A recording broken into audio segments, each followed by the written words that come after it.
Hello, guys. Welcome to day 26 of our daily challenges. And today we have another two-sentence composition for you. And not a lot of punctuations. We only have two periods here, so just again pointing them out right there. Okay. Yesterday's challenge was a little bit challenging, to say the least, with the introductions of temporal clauses and conditional clauses. So once again, just to kind of recap, remember that all clauses like conditional, temporal, or any other ones that we come across are always introduced by adverbs, which come at the beginning of our sentence. If you find that there is only a subject located at the beginning of your sentence, chances are it's either going to be a simple sentence or a simple clause. So let's start with our first step now that we've divided out our sentences into sections. Find our subject predicate. So he, all right. Now looking at the next word, we have also, right? Also is an adverb, okay, which comes in front of the main verb in this case, and there is my predicate, okay? So he inherited, he also inherited. Next, subject, he gave, okay? So right away, because we're able to find subject and predicate so closely together, chances are we have something called a simple clause. Okay, that's not going to be made up of two parts like the independent and the dependent clauses. It's just pretty much subject predicate construction. So two ideas are he inherited and he gave. Okay, and around those, we're going to formulate some kind of story. So what did he inherit? Okay, there are so many noun cases being used here before we get to our actual direct object, which is right here. He inherited talent. The rest, whose talent was it?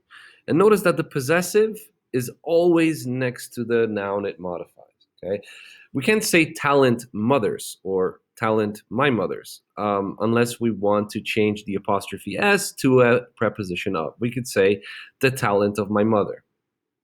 Perfectly acceptable. If you're putting it before your main noun, then you're doing the apostrophe s. So just pay attention to that positioning here.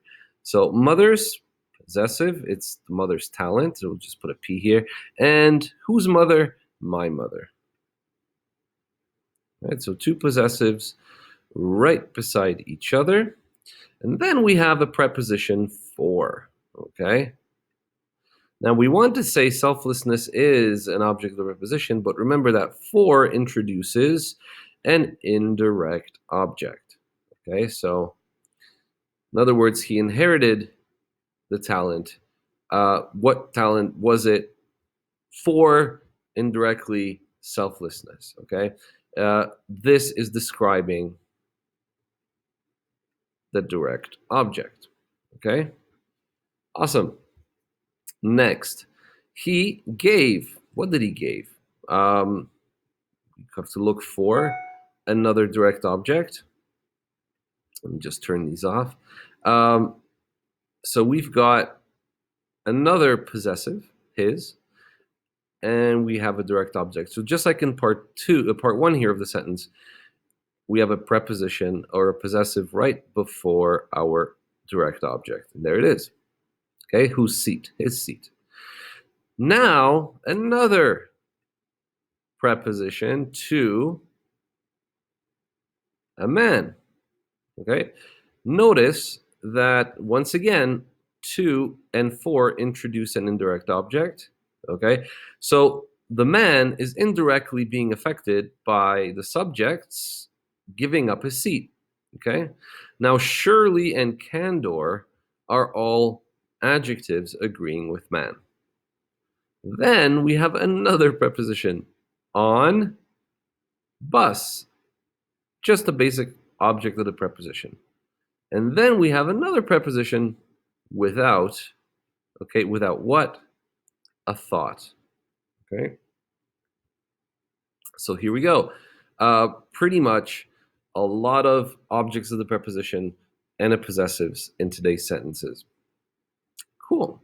So you guys can see that simple sentence construction is very easy to kind of distinguish especially when we're talking about looking at sentences beginning with just the basic subject and predicate construction. If we're having adverbs such as when, if, although, because, however, you are looking at more complex clauses, which a lot of you guys are, by the way, doing a fantastic job on your essay. Now, let us look at the verb tenses, because we do not have, okay, we do not have a present here today. We have he inherited, which is third person, singular.